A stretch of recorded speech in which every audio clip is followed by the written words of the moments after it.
එළබෙන මැතිවරණ සමයත් සමග ප්‍රාදේශීය දේශපාලඥයන් ඉතා කාර්යබහුලයි. පුංචි ඡන්දයට මෙවර ඉදිරිපත් වන තරඟකරුවන් තම අදහස් අරමුණු හා සැලසුම් ජනතාව වෙත ඉදිරිපත් කිරීම සඳහා ගෙයින් ගිට යමින් රැස්වීම් සංවිධානය කරමින් මහජනතාව දැනුවත් කරනවා. අලවතුගොඩ YouTube නාලිකාවෙන් ගියවර ඉමේෂ් ද සිල්වා මහතා හා කතා කළා වගේම මෙවර අපි කතා බහට එකතු කරගත්තේ අමරජීව මහතායි. අපි අමරජීව මහතාගෙන් ඇහුවා අමරජීව කියන්නේ කවුද කියලා. මේ ඔහු ඒ සම්බන්ධව මම 2002 ඉඳලා අකුරණ ප්‍රාදේශ සභාව නියෝජනය කරන ප්‍රාදේශ සභාවේ ඉන්න ජ්‍යෙෂ්ඨම මන්ත්‍රීවරයා. විශේෂයෙන්ම පාසල් වයස ගත්තාම බිලානන්දන විද්‍යාලය, ඒ වගේම මාතලේ සාන්ත තෝමස් විද්‍යාලයේ උසස් අධ්‍යාපනය ලැබලා වසර 30කට විතර ආසන්න කාලයක් වෘත්තියෙන් ගණිත ගුරුවරයෙකු වශයෙන් පූජා පිටිය මාතලේ ඇතුළු ප්‍රදේශ ගණනාවක දාස් සංඛ්‍යාත දරු දැරියන්ගේ නැනස පාදලා ඒ අතරතුරේ ඉතින් මම යම්කිසි ඉලක්කයක් ඇතුව සැලැස්මක් ඇතුව දේශපාලනයට ප්‍රවිෂ්ඨ වුණා. විශේෂයෙන්ම මම 1995-96 වසරවල උසස් පෙළ ආධාරණ කාලේ ඉඳලම ටියුෂන් ගුරුවරයෙක් වශයෙන් මාතලේ වගේම විශේෂයෙන්ම පූජා පිටිය නගර මුල් කරගෙන ගණිත දේශකවරයෙක් ගුරුවරයෙක් වශයෙන් කටයුතු කරගෙන යනවා.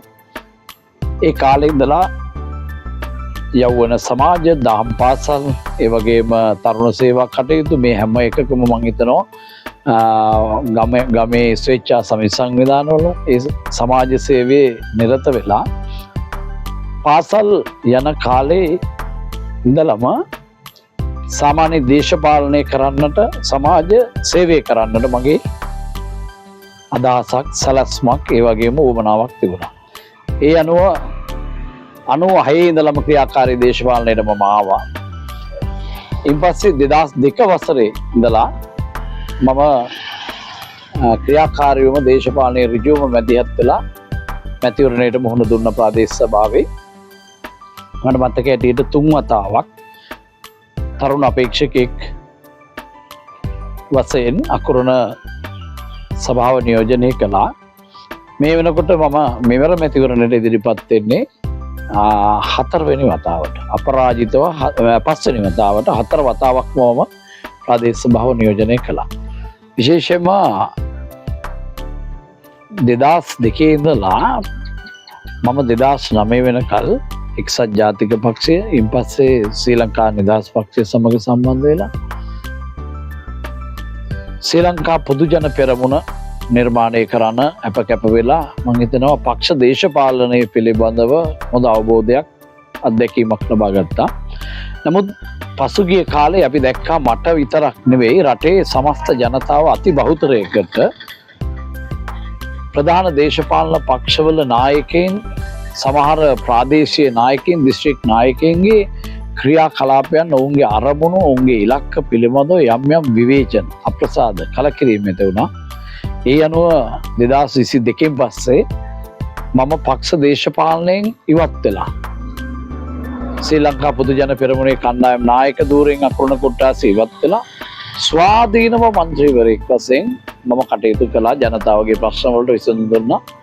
ඒ අනුව පක්ෂ දේශපාලනයෙන් ඉවත් වෙලා මම මෙම මැතිවරණය සඳහා නියත ජයක් ගමට සිතක් කියන තේමා පාඨයත් එක්ක ස්වාධීන කණ්ඩායමක් හදලා මගේ නායකත්වය තුළ විශේෂයෙන්ම අකුරණ කොට්ටාසේ ගම්මාන කොට්ටාස කීපයක්ම නියෝජනය වෙන විදිහට ක්‍රිකට් පිත්ත බැට් එක සංකේතයෙන් අපි මේ මැතිවරණයට හොඳ උගත්, බුද්ධිමත්, ඒ වගේම සමාජයේ පිළිගත්ත හොඳ ක්‍රියාශීලී කණ්ඩායමක් ඒකාබද්ධ වෙලා තමයි අපි මේ මැතිවරණයට මුහුණ දෙන්නේ. ඒ වගේම මම හිතනවා මම අද ඉතිහාසයේ දිහා හැරලා බැලුවොත් 2002 ඉඳලා මේ දක්වා මේ මගේ ගම ප්‍රධාන කරගෙන මේ ප්‍රදේශය වෙනුවෙන් විශාල වැඩකොටසක් පළාත් සභා පාර්ලිමේන්තු මැති ඇමතිවරයෙකුටත් වැඩිය මං හිතනවා සිද්ධ කරලා තියෙනවා. විශේෂයෙන්ම ගමට ප්‍රවේශ වෙන ප්‍රධාන අලවතුගොඩ අංකුර මාර්ගය අපි විශාල මුදලක් පින් කරගෙන අපි සකස් කරලා කොටසක් වැඩ නිම කළා. ඊටාම දුෂ්කරව තිබිච්ච ගම්මාන රාශියකට මං හිතනවා මේ ප්‍රදේශයේ මාර්ග පාසුකම් දීලා ඒවා සංවර්ධනය කරලා තියෙනවා. ඒ වගේම විලාන පල්ලේගම කොටස තුල මං හිතනවා මාර්ග පද්ධතිය 80%ක් වැඩ අවසන් කරලා තියෙනවා. ඒ වගේම ගමට පුස්තකාලයක් මං හිතනවා අකුරුණ කොට්ටාසේ හැදිච්ච තුන්වෙනි පුස්තකාලය ප්‍රධාන පුස්තකාල දෙකට අමතරව ඒ වගේම මාතෘ සහ ළමා සායන මධ්‍යස්ථානයක් මට පසුගිය කාලේ හදන්න පුළුවන්කම ලැබුණා. රජයේ තියෙන පෙර පාසල් දෙකයි. ඒ දෙකට අමතරව විලාන පල්ලේගම උඩගම ගම් දෙකටම අපි පෙර පාසල් දෙකක් මට හදන්නට හැකියාව ලැබුණා. ඒ වගේම වලහෙන කොට්ටාසේ ඒ වගේම විලාන පල්ලේගම කොට්ටාසේ අපි ස්වයංරක්‍යා මධ්‍යස්ථාන දෙකක් ප්‍රදේශයේ ජනතාව වෙනුවෙන් ඉදි කරලා මේ වෙනකොට එකක වැඩ ආරම්භ කරලා තියෙනවා විලාන පල්ලේගම ස්වයංරක්‍යා මධ්‍යස්ථානයේ. ඒ වගේම මම හිතනවා යටිතල පහසුකම් වලින් විශාල සංවර්ධනයක් මම බාරව හිටපු විලාන පල්ලේගම ඒ වගේම වලහෙන කොට්ටාස දෙක තුල අපි සිද්ධ කරලා තියෙනවා. උජ්ජලිකව ගත්තොත් මම හිතනවා මම මැදිහත් වෙලා තරුණ තරුණියන් රජයේ රැකියා ඒ වගේම විදේශීය රැකියා අවස්ථා ගණනාවක් මම හිතනවා මේ ප්‍රදේශයට ලබා දෙන්නට හැකියාව ලැබිලා තියෙනවා. ඒ පිළිබඳව මම හිතනවා මම නිහතමානීව සතුටක් ලබනවා. අපි අනිවාර්යයෙන්ම මම හිතනවා නියත වශයෙන්ම මගේ කණ්ඩායමේ මම හිතනවා අපිට කොට්ටාස 3කට වඩා වැඩි ප්‍රමාණයක් ජයග්‍රහණය කරන්නට හැකියාව ලැබෙනවා. ඒ වගේම මම හිතනවා දිනුවට පස්සේ අපි ළඟ තියෙනවා මේ ගම ප්‍රදේශය කොට්ටාසය වෙනුවෙන් සංවර්ධන වැඩ සලස්වා. අපි ළඟ තියෙන යම් ඉලක්කයක්. එතකොට ගම් මට්ටමේ තියෙන මූලික මිනිස් අවශ්‍යතාවයන් මූලික සංවර්ධන ගැටලු අපි හොඳින් හඳුනාගෙන තියෙනවා. ඒ ගැටලු වලට අපි විසඳුම් දෙන ක්‍රමවේදයක් අපි සකස් කරගෙන තියෙනවා.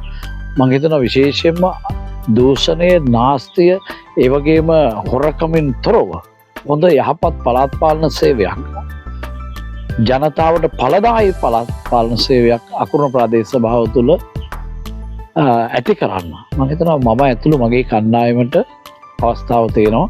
ඒකට හොඳ දැනුම අත්දැකීම පළපුරුද්ද තියෙන සුදුසුම පිරිසක් තමයි මාත් එක්ක මේ සැරේ ඉදිරිපත් වෙලා ඉන්නේ.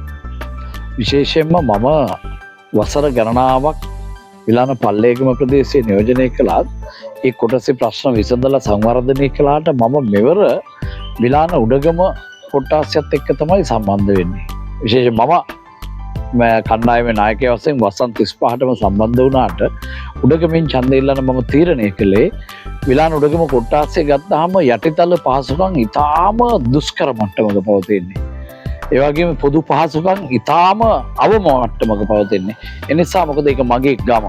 මම තීරණය කරා මම හදපු සංවර්ධනය කරපු පල්ලේගම කොට්ටාසේ මට ලේසියෙන් දිනන්න පුළුවන්කම තිබියදී නමුත් මම තීරණය කළා විලාන උඩගම කොට්ටාසේ ජනතාවට සාධාරණයක් සිද්ධ වෙන්නට ඕන. ඒක මිනිසුන්ගේ ප්‍රශ්න වලට අහුම්කම් දීලා මේ වැඩ ටික හැකි උපරිමයෙන් මට පුළුවන් කාලේ කරලා දෙන්නට ඕන කියලා. ඒ අනුව අපිට පේනවා දැන් මේ වෙනකොට මොකද මම දේශපාලනය තුල කවදාකවත් දේශපාලන වරදාන වරප්‍රසාද පෞද්ගලිකව මගේ ගෙදර අය වෙනුවෙන් පවුලේ අය වෙනුවෙන් අපි එම භුක්ති විඳින්නේ නැහැ. අපි හොරකම් කරේ නැහැ, දූෂණ වංචා චෝදනා වලට ලකුණේ නැහැ. නිසා මට පෙනෙනවා දැන් ඒකේ ප්‍රතිඵල ලැබෙමින් පවතිනවා. ගමේ ප්‍රදේශයේ ජනතාව විශාල වශයෙන් අපිත් එක්ක එකතු වෙලා අපි උනන්දු කරලා අපිට සහයෝගය දීලා අපි වෙනුවෙන් අද පෙළ ගැහිමින් යනවා බුද්ධිමත් ජනතාව.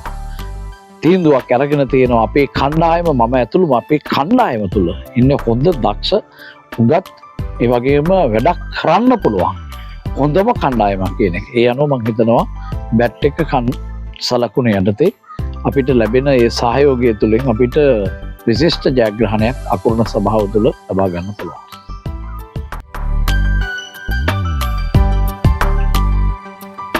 ඉතාමත් කාර්යබහුල තත්ත්වයක සිටියත් අප වෙත ලබා දුන් විනාඩි කිහිපය සම්බන්ධව ස්තුතිවන්ත වෙමින් අමරජීව මහතාගේ නිවසින් අපි නික්මුණා.